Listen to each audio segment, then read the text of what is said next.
Hey, let's start the show. For Thursday, July 22nd, 2021. Welcome to This Is Only a Test, the official podcast of Tested.com.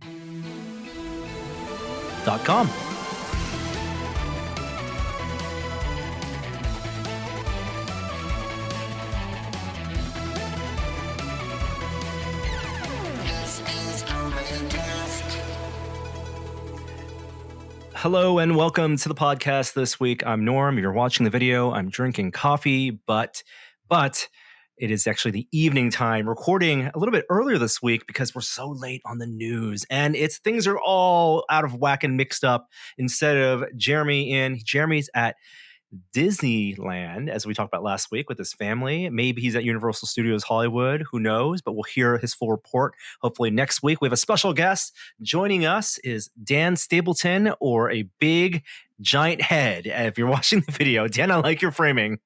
I don't yet own a Steam Deck, but I have a giant picture of one behind me, so that's almost as good. I'd like to think that you're walking around the world with a green screen strapped to your back, so that whenever somebody sees you, you always have the picture of the Steam Deck in behind you. Oh no, I'm old school. This is actually a television, so Dan, I'm not of course, sophisticated enough to green screen anything in. Oh, we've been over a year into working from home. You got to get that technology. Even Kishore's got the fake bokeh going on. Kishore, of course, as always, great to have you. How are you doing this week? Hey, I just want to say I'm also old and I don't know how to make things work. I don't want to be left out here. We can all learn. We can all learn new tricks. Dan, of course, reviews editor at IGN, a longtime friend of the show. It's been a while since we've seen you and had you guess it here. Actually, I think last time it was maybe you, me, and Jeremy.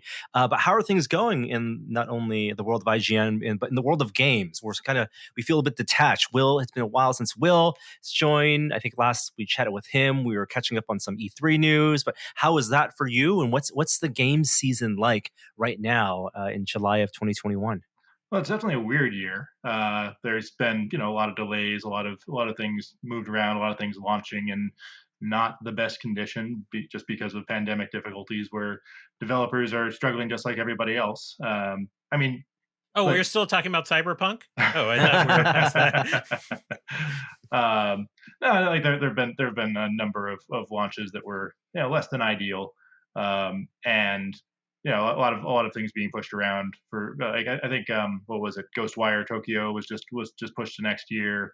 There's a bunch of that, so it's been kind of a weird year for game reviews in particular. Just like the number of like really big kind of tentpole things that everyone gets really excited about, and that's despite there being consoles that are 6 months old that you would expect to have a lot of kind of big marquee games on. But that just didn't happen on schedule as you would expect. I mean, you would think this holiday season would be the first full year after those big launches. First party devs, third party devs have had time to work with it and get through the hiccups of a launch title, the launch window. But in your conversations with developers, how have you found them working remotely, or what the collaboration process is like? Are things just kind of ground slower to a halt, or like what do you see is causing some of these delays and hiccups? Yeah, I mean, they're not being like super specific about it when I'm talking to them. It's more just like, that's not quite ready yet. We're gonna push it a few months.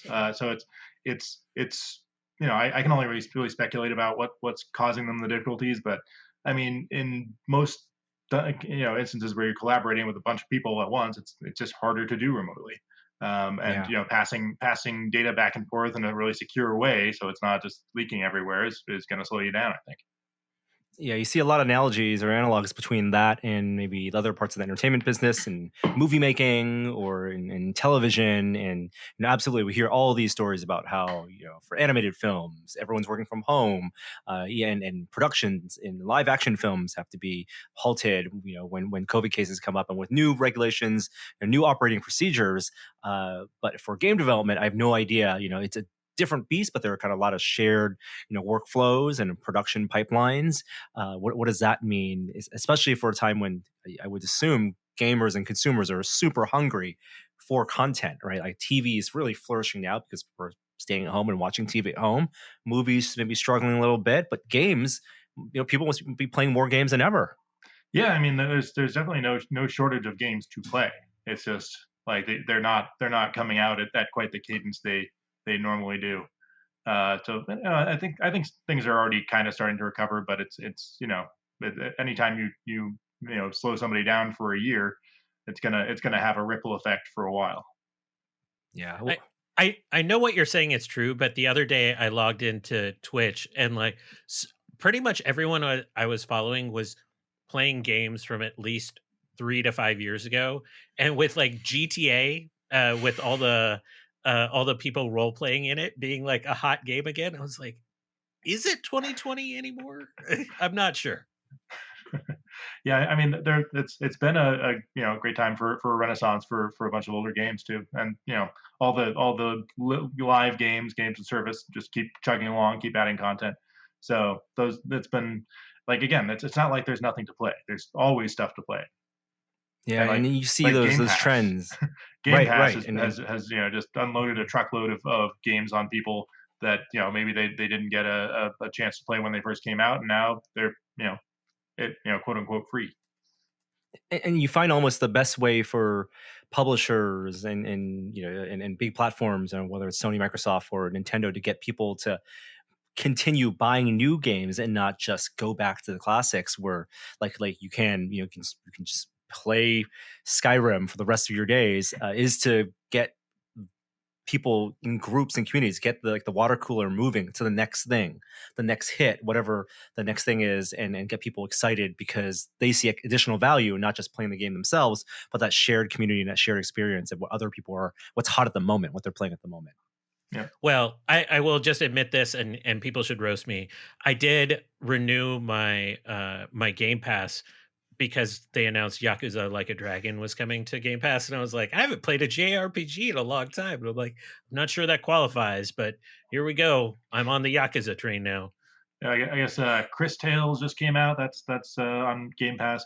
There's another game out today called Death's Door that has a lot of rave reviews. It's on Xbox, but not on Game Pass. But it's it's kind of like a Zelda, like top-down Zelda style game that where you play as a crow. But it's very very cool looking game. I'm excited to try it myself, but I haven't yet. Well, one of the reasons we have you here, not just to catch up and not just because Jeremy's not here, is a perfect week because you guys got a big exclusive to go hands-on with the Steam Deck. Do you guys want to jump right into that, or do you want to do some quick news first? I'll leave it up to you. How about Dan? What would you like to do?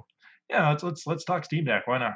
All right. So this news literally dropped, 12 hours after we recorded last week. So we've had, unlike the hot takes that we would have normally done, we've had a week to think about it. In fact, the pre-order window is already, come and is ongoing.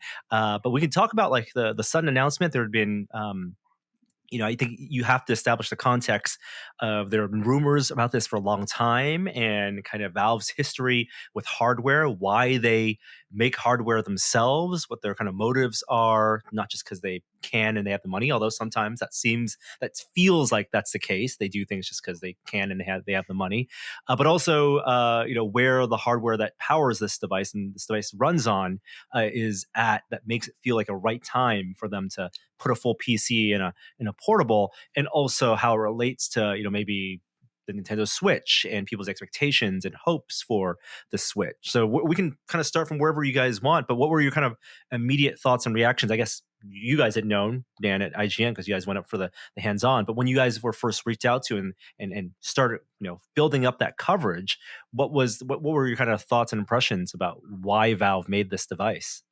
I mean, the why is they're really eager to get PCs in more people's hands, and I think they saw the popularity of the Switch, and that's just an area where PC gaming doesn't like. It's not like this is the first handheld gaming PC ever to come along, but it's an area where PCs are just not really available, or not that good, the ones that are. So it was just an opportunity for Valve to come in. They've said like they view it as like a new category of device, where similar to their philosophy with the Steam machines, but not the same as that. But similar to that is that they're looking at this as kind of like a blueprint for others to follow.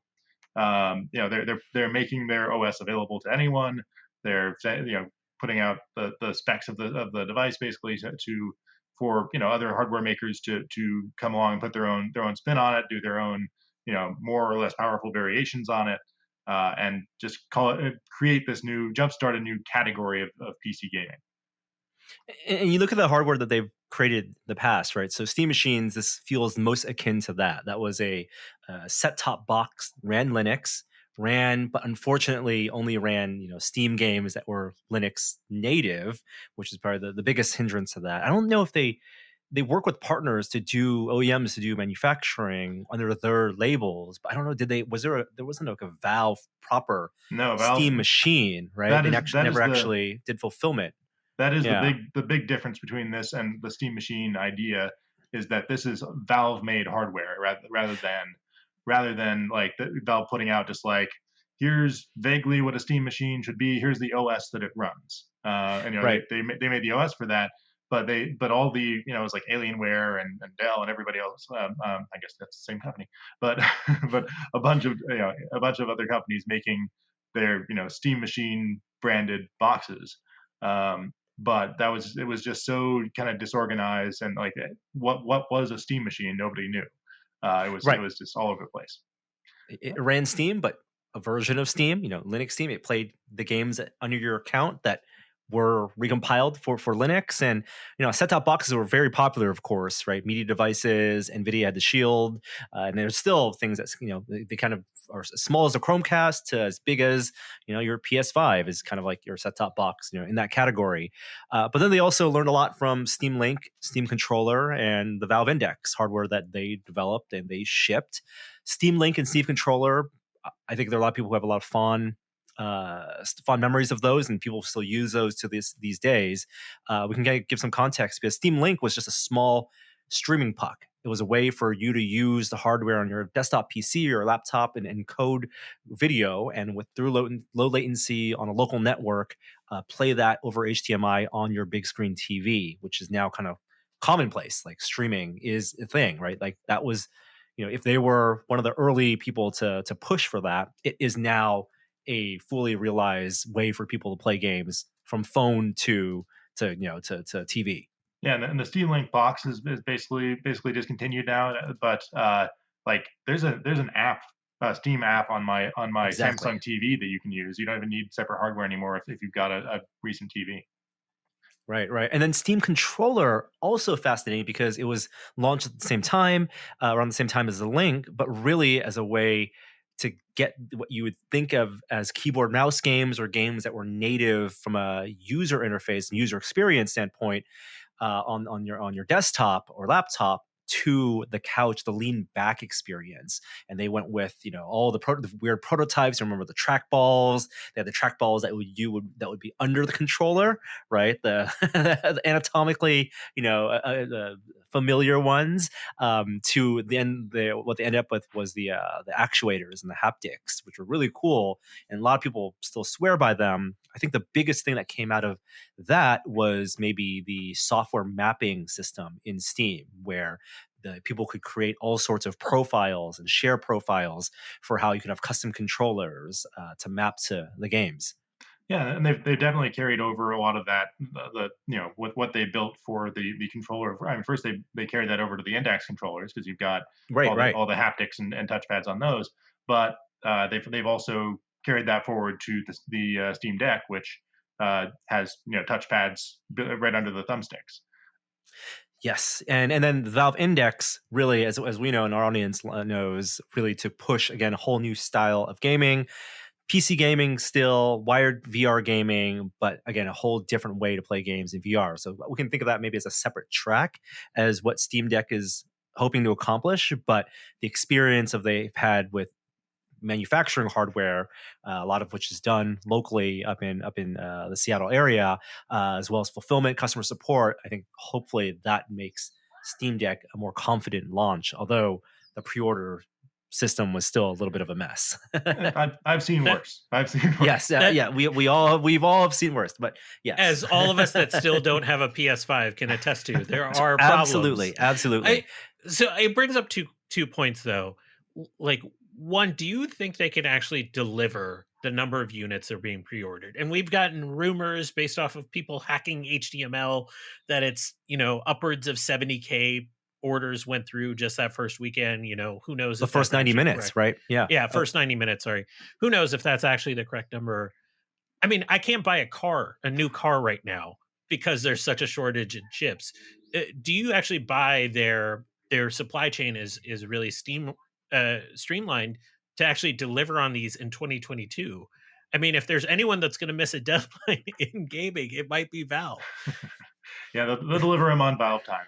Now, like they have like been managing expectations somewhat there, and that like they'll once you get a pre-order, it tells you like here's your expected delivery window. I was able to get one within the first 25 minutes or so, and that one says I'll get it in Q1 2022. So that's the first. You're already pushed. You're already delayed. Because originally it was December by the end of this year, 2021. So if you kind of do the rough math, assuming that that notification system is somewhat accurate, you're talking about within the first 10 to 15 minutes when the system was really slow, all of the kind of early launch units that we had hoped that by end of this year, even if they make that according to schedule and plan, they've fulfilled that allotment already. They've already sold that allotment. And what is that? If we kind of assume the 70,000 number for the highest capacity model is correct, we're talking about, like 10, 15,000 units, which is not a small amount, but relative to a big console launch, it is a small amount.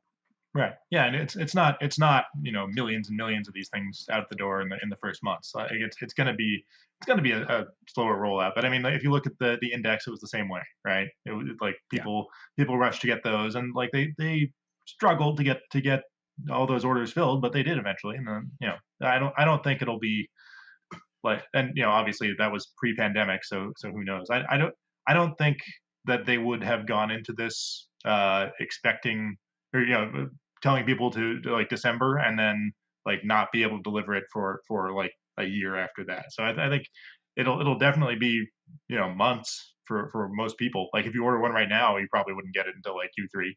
A year from now we're talking about, right? A year from now potentially. But it's not a traditional console launch, right? It's not about launch titles. It's about supporting and expanding on the existing PC gaming ecosystem, which I think is to its advantage, because whoever the people that get it, right, can already play this library of hundreds, if not thousands, of games.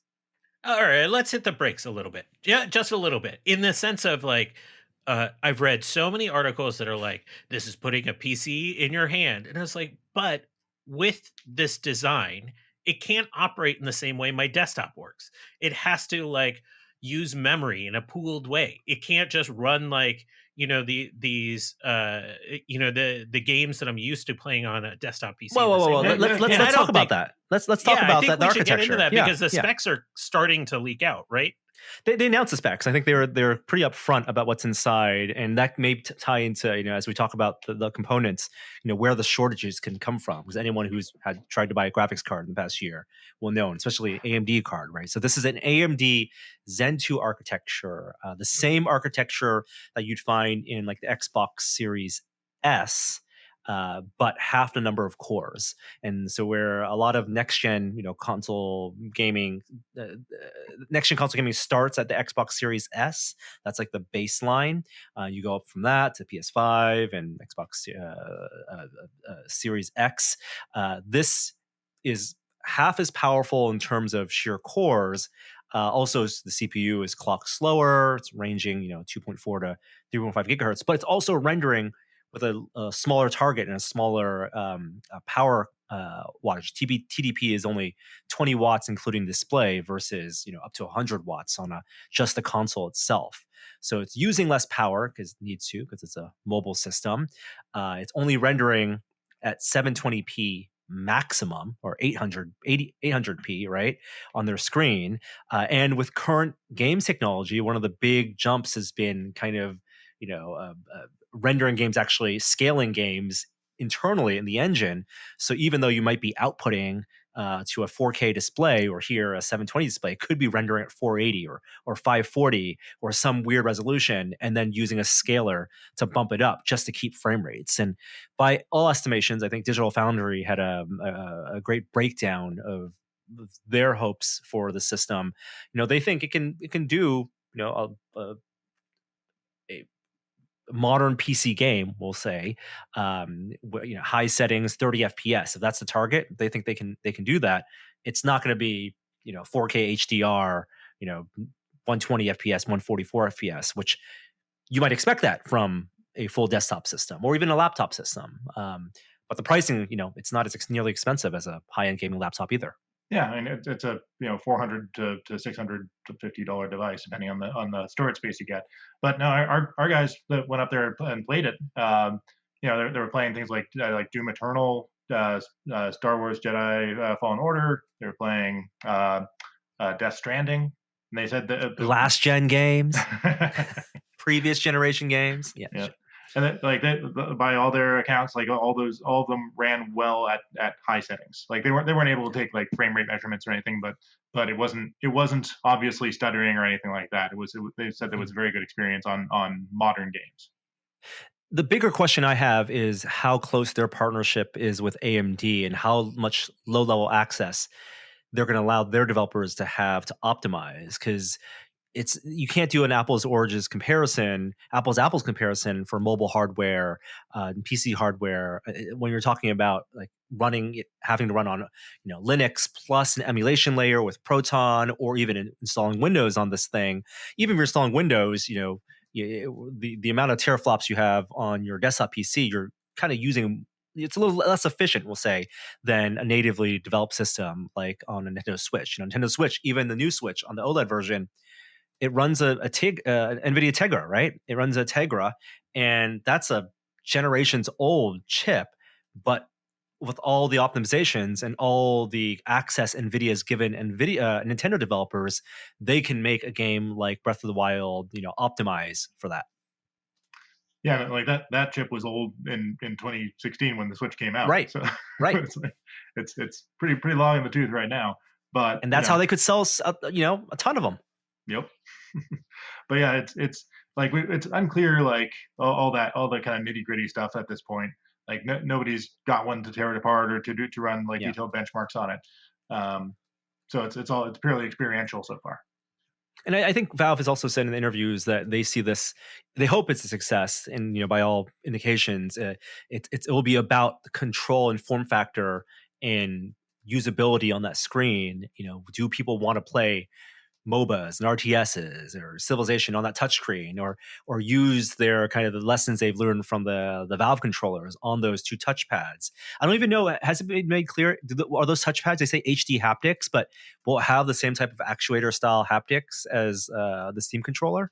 I'm not sure if it's the exact same thing. Just to be clear, I was not in the group of guys that went up to Valve to actually put hands on it, so I'm more of a secondhand take on this, but it's definitely like Valve doesn't mess around with haptics, right? And it's loaded to the gills with paddles and trigger buttons and all sorts of input with thumbsticks that they have taken into consideration, even the thumbstick issues they had with the Valve Index, right? To hopefully have that be robust, because they want it to be a good feeling experience, regardless of the processing power. Because their hope is this form factor continues, and then they can do a Steam Deck 2 with even more powerful processing, and then you're going to reach that point, that sweet spot where price, power doesn't matter. It can play as, again, a huge library of games, but the form factor is what they believe in. They believe in handheld PC gaming. Yeah, they're also pinky swearing that they've taken steps to avoid any kind of joystick drift. Right. They also will sell a dock. So they announced a dock feature, USB-C, right? And you can also use any generic USB-C hub for output, for input, because it basically is like, it's a laptop in just kind of reformed and optimized for different types of cooling and relayed out, and taking advantage of the new smaller manufacturing processes that AMD has really jumped on, to make it as powerful as a gaming, an entry level gaming laptop, or mid level gaming laptop, but in a much smaller form factor. Battery life is what, like two or so hours, 2 to 4 hours. So it's one of those, depends on what you're doing situations. So it's like if it's a super intensive game, it might be like 2.5 hours. But if it's like a 2D game, like a Factorio or something, it'll go for like 8 hours. So according to them anyway. So I know this isn't about launch titles, like we've already said that, but I'm very curious, when you think about buying this, what is thinking about it in a Q1, Q2 of 2022, what games are you thinking about playing on this? Yeah, that's a good question. Like I think going through, like it depends, because I've already got all the high end systems, right? So if I want to play something and have it look really good, I can do that. So this is more like, for whatever reason you don't have access to one of those machines at the time, or you want to play in your bedroom or what have you. So I mean, I could totally see, like right now I'm still playing through the Mass Effect Legendary Edition package, and playing a Mass Effect game on this sounds like it would be great. Any like going back and playing The Witcher, playing, like maybe even playing Cyberpunk on it, if you haven't. There's with cloud saves, right? Yeah. Like that's one of the benefits, without necessarily an internet connection needed at all times, for when travel becomes possible, even if you're a different part of your house. This is an alternative to the streaming that you normally do from Steam to your phone, because it has, again, all those buttons and physical controls built in. You're paying a lot for that, but you're also paying a lot to be able to take it in the car. Yeah, I mean, I think the real I don't think I'm the target audience for this, really, because I've already got a very nice gaming PC and Xbox Series X and PS5.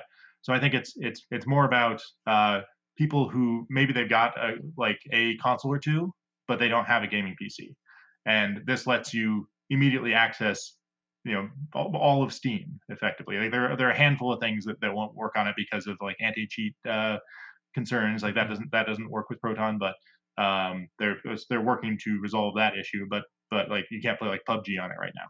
But if you want to play PC games and you just want access to Steam and you don't have it, like this, like for 400 or 550, because who you shouldn't buy the 64. Yeah, no one's buying the $400. We'll talk about the SKUs too. But I also want to say I disagree slightly, because I think even though this may be appealing for someone who may be buying their first gaming PC to access Steam, I think this, for someone who has a loaded Steam account from years of buying games on Steam, this becomes alternative to maybe buying a gaming laptop.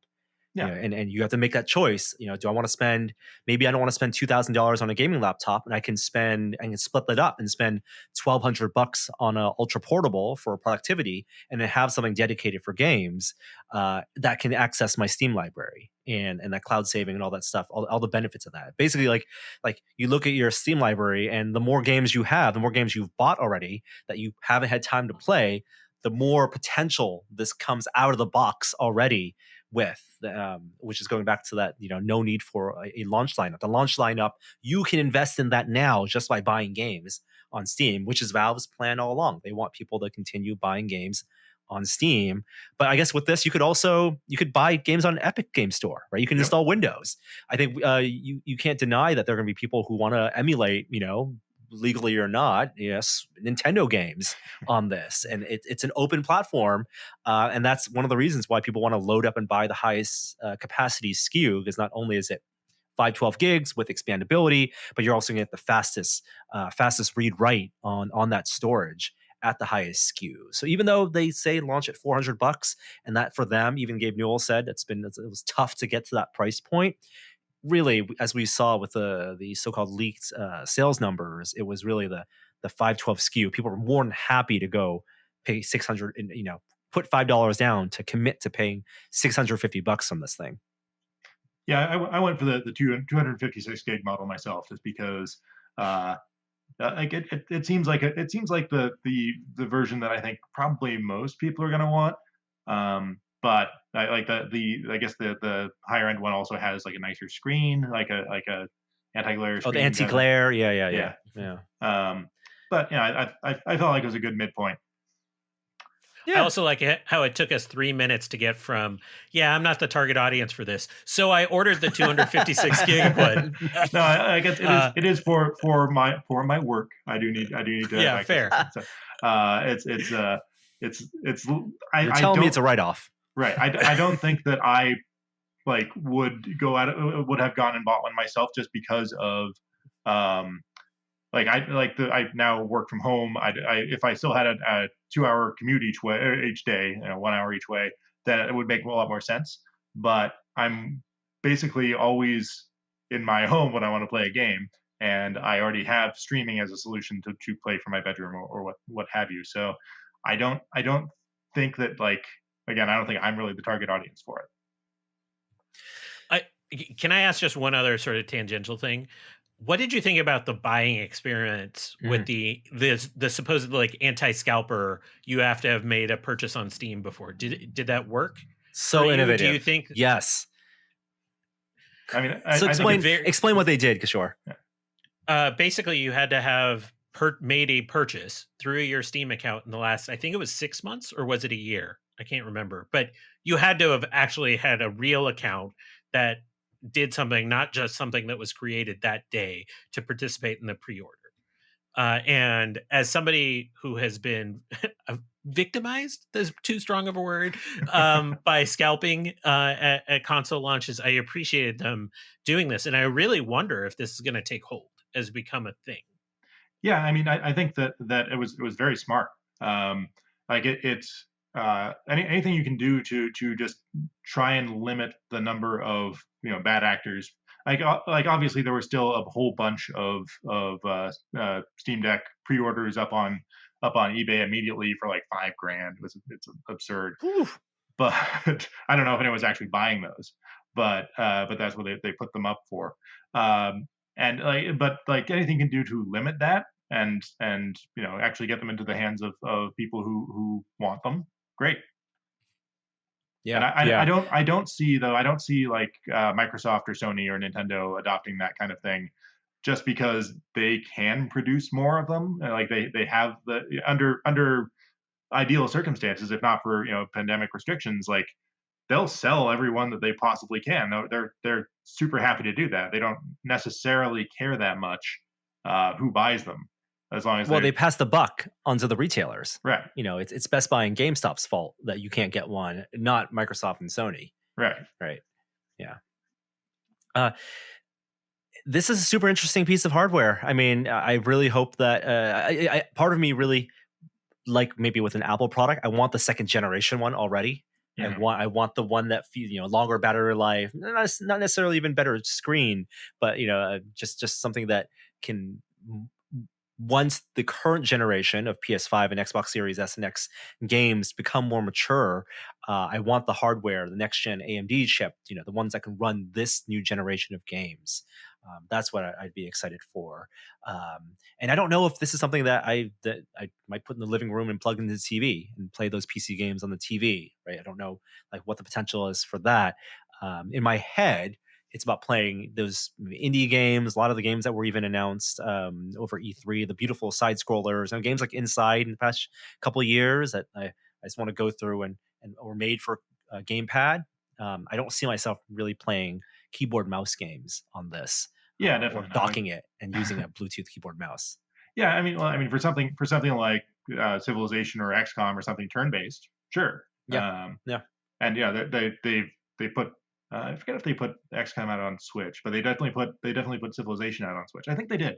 But they've got those games, working on iPad, working on Switch, with touch controls. So it'll be a totally good experience on that device. A lot of people had questions about, does this tie into Valve's VR strategy? Is this, hinting at them doing local compute on some type of, puck that you'd wear for a future VR headset? Definitely wouldn't be this device. The I/O on this and the compute is not made for running desktop VR games. That's still going to be off of a desktop PC. If you need those frame rates, 90 plus FPS. So this is definitely, I think, a separate track from that. And they have, we Dan, you and I have both been to Valve. They have research labs there. They have prototyping hardware. They have, they definitely have the money, and they have the people who are smart enough to and the willpower to make something happen, and they give themselves permission to do it all the time. They don't need anyone else's permission. Yeah, Valve isn't really about making like compromised low end experiences. That like they go all in. Like they put out like the $1,000 VR headset because they wanted to like show like, hey, this is how you make a VR headset that doesn't make compromises. So I think I don't think they are going to be into the idea of plugging a VR headset into this particular device at all. No, and nor do I think that they need to have like a Half-Life Alyx for this, like a system seller. Even though Valve ostensibly is also a game developer and has a lot of games in development that they've hinted at. Their system seller here, their killer app is Steam. Yeah, right. Is the platform. They've got a whole store full of system sellers effectively, and like the fact that those are going to be all accessible on day one is sells the device. Yeah. So that's it for the Steam Deck. That's all we know so far. We're all kind of waiting till the end of the year. I told Jeremy, and we were both chatting with each other, like timing our pre-orders. Both got them in around the same time, like you in the first 20 minutes or so. I think we're all in the same boat of Q1 2022. But that $5 deposit, I'm paying for the hype and anticipation. I'm paying for Christmas Eve, right? That's what my deposit's for, is to have this nice thing to look forward to, because I didn't get it with the Switch Pro or Super Nintendo Switch that I wanted. Not buying the OLED Switch this year, more than happy to put the money I would have set aside mentally for that onto the Steam Deck, and just hope they deliver. This is the real effect of Tesla. When I was like $5 to reserve my place in line, no problem. Yeah, I can get it back in Steam credit if I really wanted to. You can go on eBay. Don't do that. But yeah, the Steam Deck, and of course you can check out IGN's coverage. Dan had coworkers who went up to Valve to go hands-on, and they have video footage of them playing. It's a real thing. It's not vaporware. Hey everyone, before we continue, I want to let you know that this week's episode of This Is Only a Test is made possible with support from HelloFresh. With HelloFresh, you get fresh, pre-measured ingredients and mouth-watering seasonal recipes delivered right to your door. Skip trips to the grocery store and count on HelloFresh to make home cooking easy, fun, and affordable. That's why it's America's #1 meal kit. HelloFresh cuts out stressful meal planning and grocery store trips so you can enjoy cooking and get dinner on the table in about 30 minutes or less. Try HelloFresh's quick and easy meals, 15 to 20-minute dinners, breakfast on the go, and more easy options perfect for your busy lifestyle. With 50 menu and market items each week, including ready-to-eat salads, sandwiches, soups, there's something for everyone to enjoy. HelloFresh's recipes are designed and tested by professional chefs and nutritional experts to ensure deliciousness and simplicity, and their high-quality, fresh ingredients are sourced directly from growers and delivered to your front door in under a week. We got the chance to try out HelloFresh at home here, and it really just opened our palate to new flavors, new ingredients that we didn't even know we could use to make delicious sauces. We had some amazing burgers, as well as some really good mushroom chicken and mashed potatoes. Go to HelloFresh.com/14test and use the code 14test, that's 14test, for up to 14 free meals plus free shipping. That's HelloFresh.com/14test, 14test, and the code 14test for 14 free meals plus free shipping.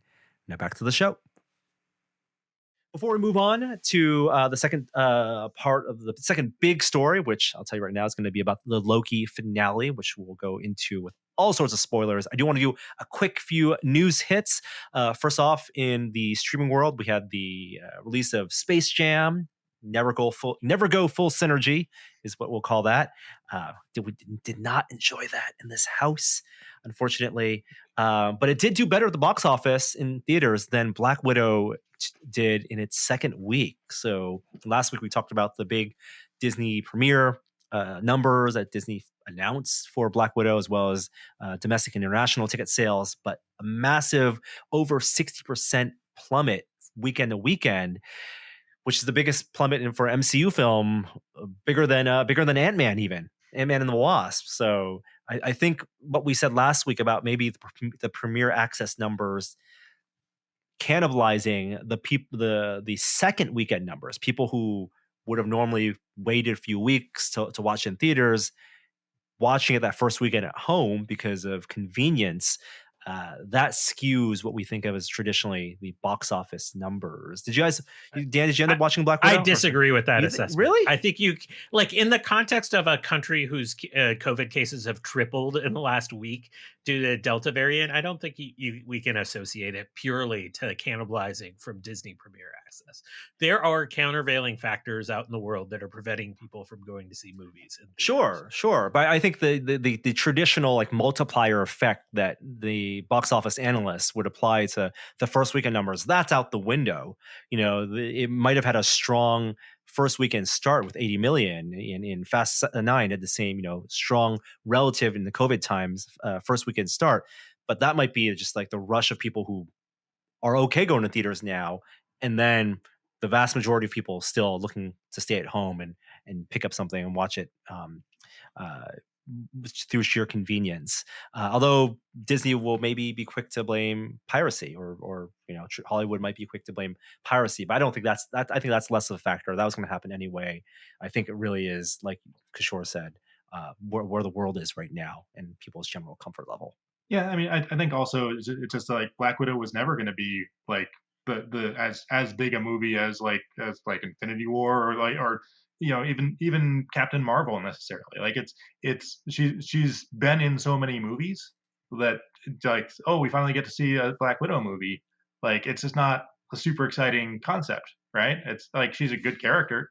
Like I did end up watching it on Premiere Access just the other night, and I liked it, but I wasn't like raving about it. I personally like. I really hope that the Premiere Access model sticks around, because for me that's a much better experience. I've got 2 kids. I'm not gonna, I would have to get a sitter in to go to the theater. It's still like, buying a ticket for myself and my wife. That's gonna be, in the Bay Area, that's gonna be almost $30 right there. You get up to go to the bathroom and you miss a chunk of the movie. It's like it's just a better experience if you have a decent home theater.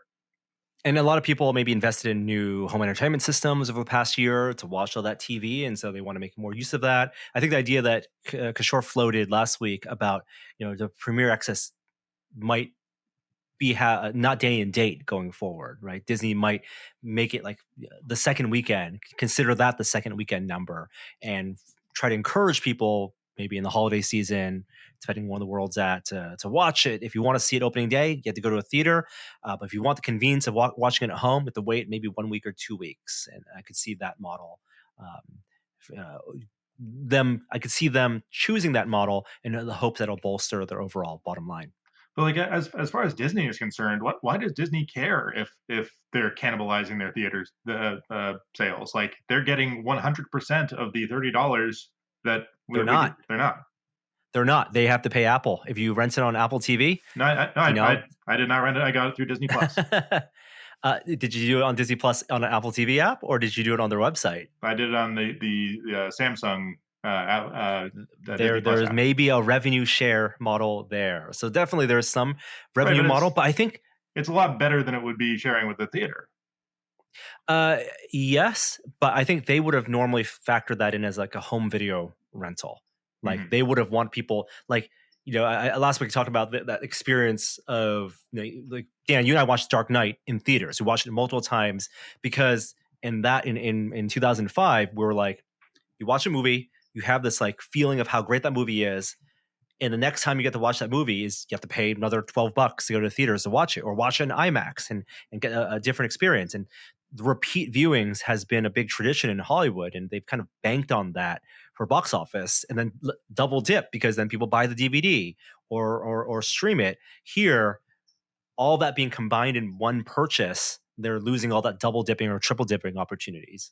Sure, but I don't think they're losing it just because for the enthusiast who really wants to go the IMAX screen like we did for Dark Knight.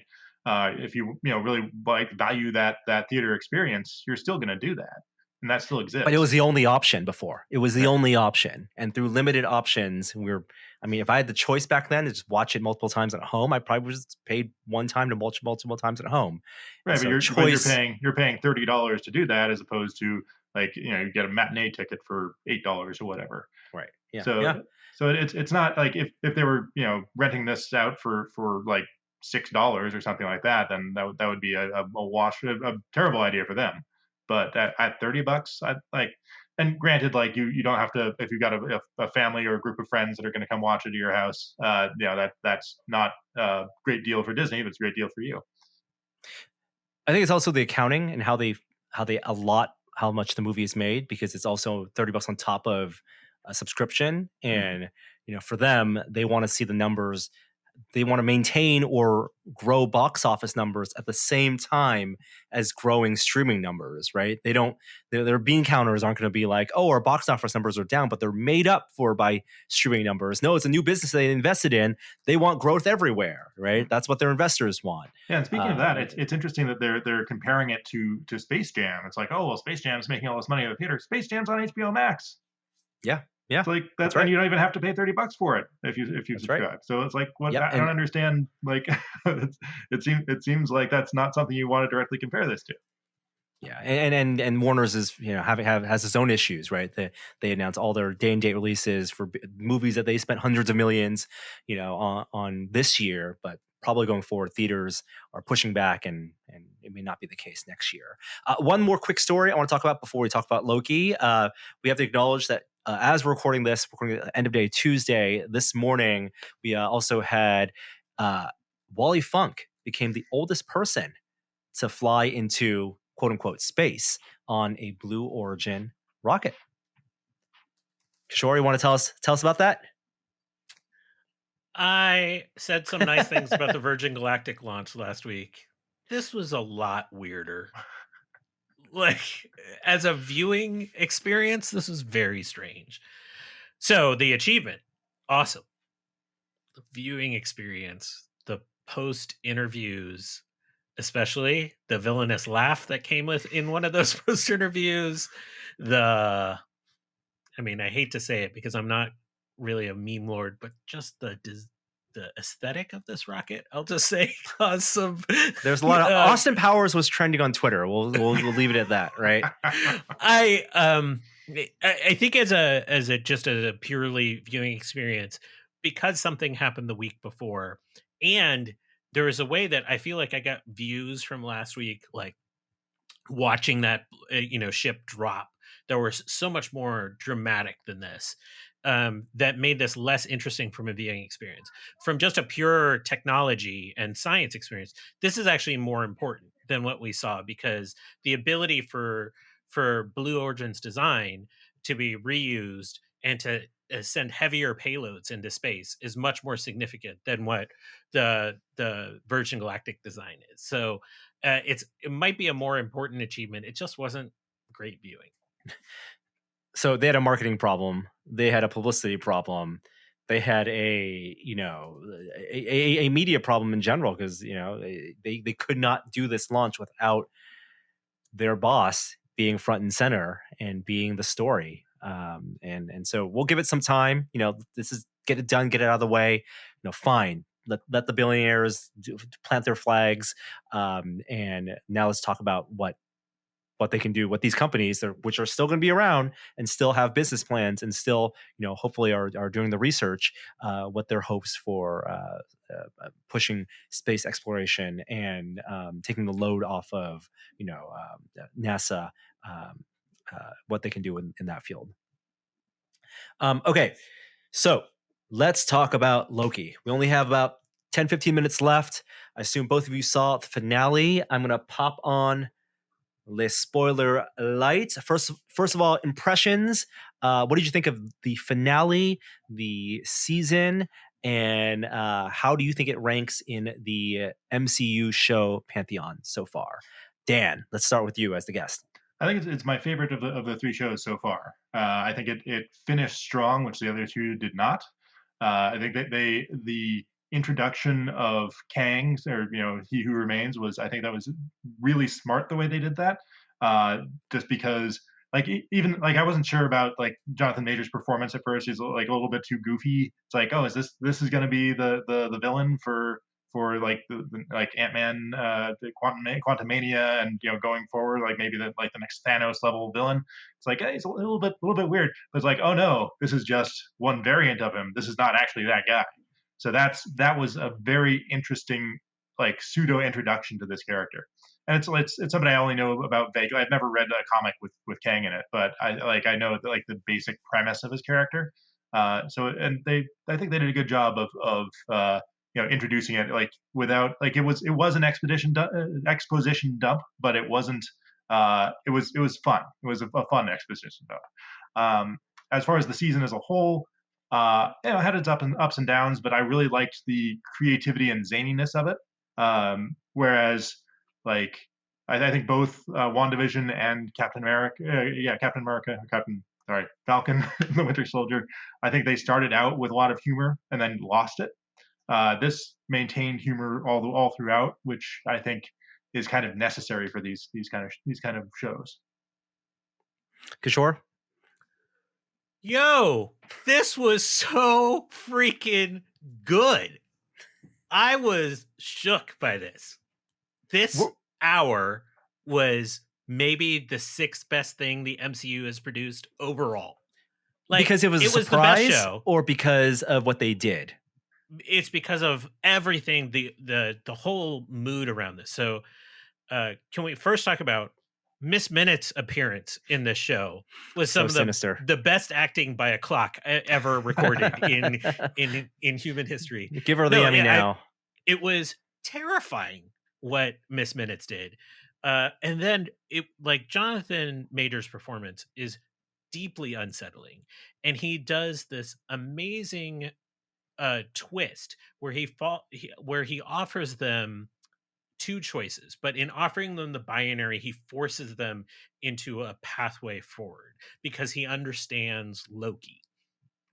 And they are all Loki. The manipulation that was on display was just an absolute masterclass in acting. And if you haven't seen The Last Black Man in San Francisco, I highly recommend it to see kind of the range that Jonathan Majors represents. I found it a horrifyingly unsettling performance by Jonathan Majors, which is what you want out of a villain. I felt that way with Killmonger, and I felt that way at points with Thanos. And that really sets up the arc of what he can do with Kang going forward. Yeah. But really, when I look back on the series, what are the memorable moments of the series? Loki and Sylvie by the lake, the acting in that area, Loki and Mobius together. There was a couple different scenes, but I think the interrogation scene is probably their best work. I mean, we can quibble there. And then this scene of the three of them together at the table. And what was on display was a lot of acting. There was so much subtext and movement going on between these that was underscored by these kind of subtle plays. It represented a leveling up of Marvel storytelling that wasn't let's go punch somebody hard and use that to drive the plot forward. This was actually sets up a kind of crappy villain in Kang. Kang is crappy in the comics. I'm sorry, Kang defenders. He has been I think a lot of his iterations in the comics are pretty, boring to say the least. But it sets up Kang, I think, in a really interesting way. And I personally think this potentially sets up, depending on his contractual obligations, Jonathan Majors appearing in multiple films. Different Kangs, different variants. Different Kangs. Yeah. And so I was just stunned by the performance of this. And it honestly made me forget about some of the more forgettable parts of the Loki season. Yeah. See episode 3. This hour is worth rewatching. Yeah. I think you're right in that it was such a deviation from the two finales that we saw previously. It wasn't big stakes, heavy action, which we felt were the least interesting parts of the WandaVision finale, and also the least interesting parts of the Falcon Winter Soldier finale. This was a play, right? This was all about acting, laying stakes out for the next phase. So this is clearly a phase 4 setup. The twist wasn't that it was Kang. The twist was that we're getting a season 2 of Loki. So they didn't need to have a tightly wound up conclusion and tie things up and give Mobius his jet ski. We can slow play that. It's a TV, right? And so I think I'm still struggling with that, because off of watching that episode, yes, hyped up, yes, very curious. It I was engaged the entire time, more so than watching those other finales.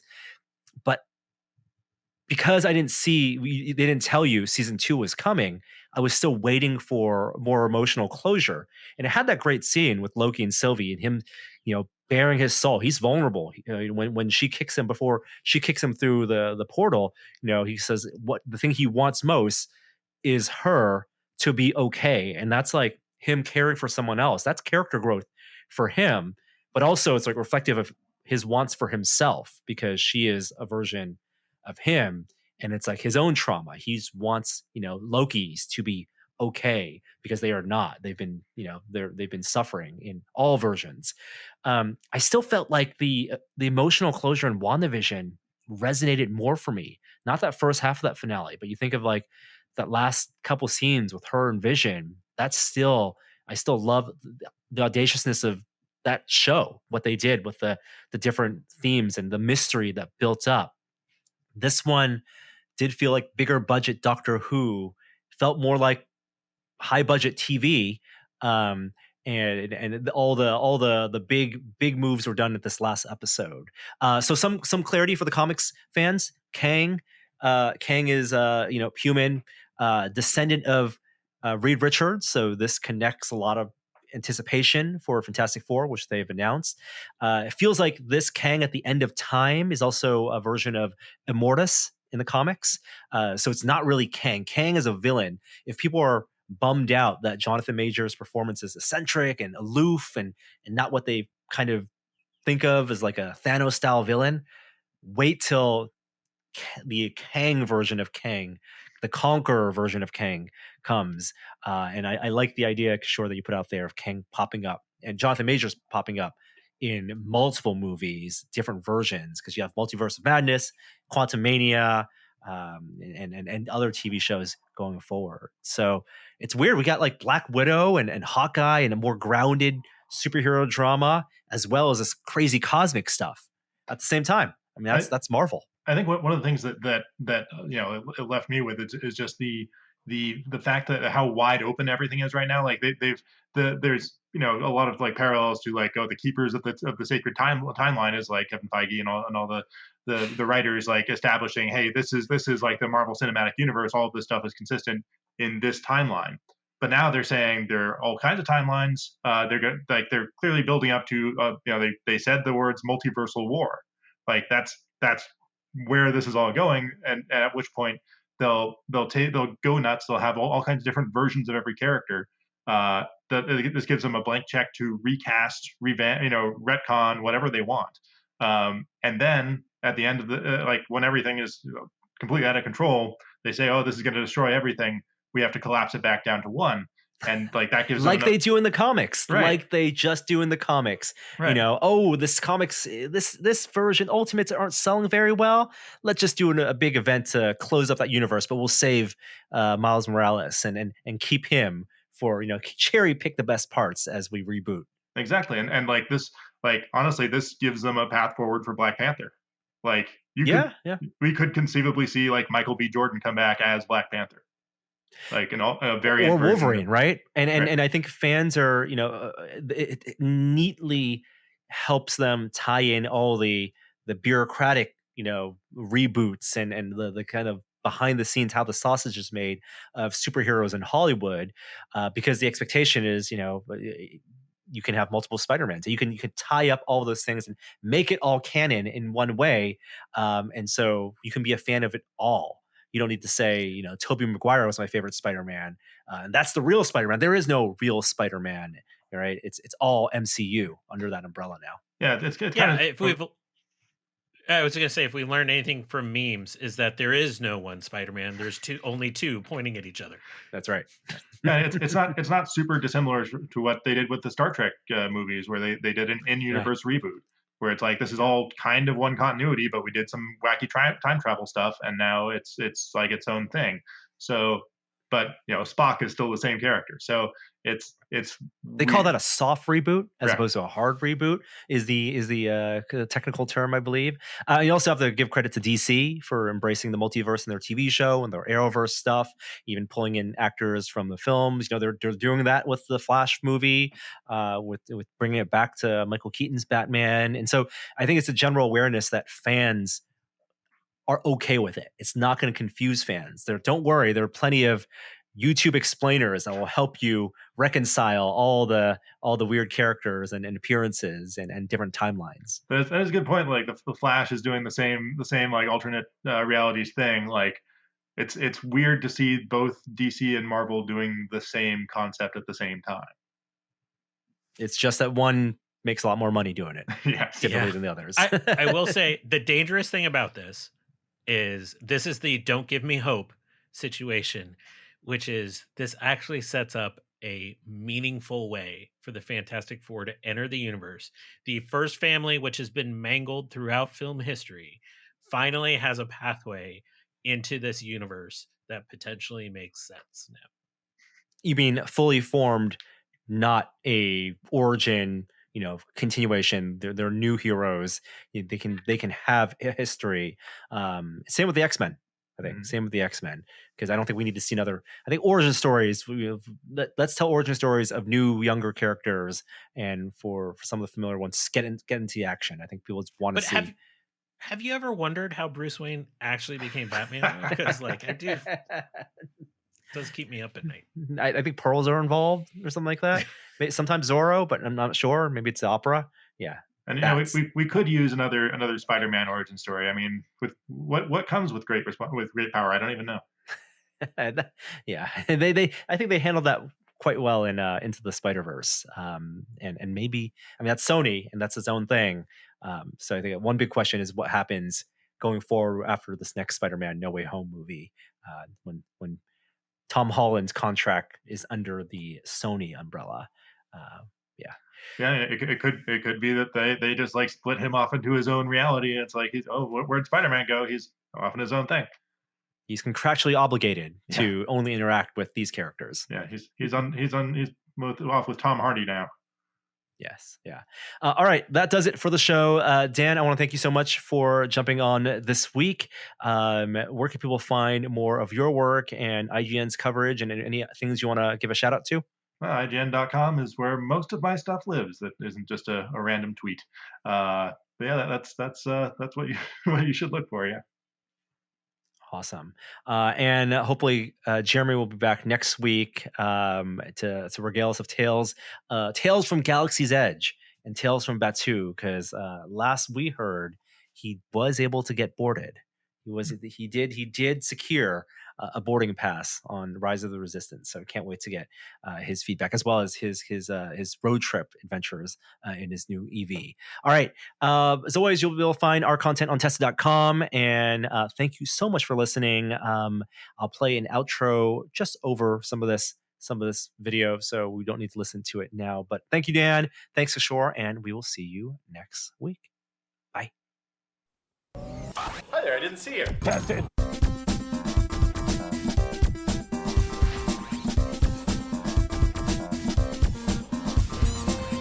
All right. There's one existential question that's been on my mind for decades. Mm-hmm. And it's really one that I think most people have asked, and it's really, why do horses only have one toe? Whoa. Why would they have developed one out of that? Like, evolution doesn't be like, yeah, I don't like that toe. Get that toe out of here. That's the way God wanted it. Tested.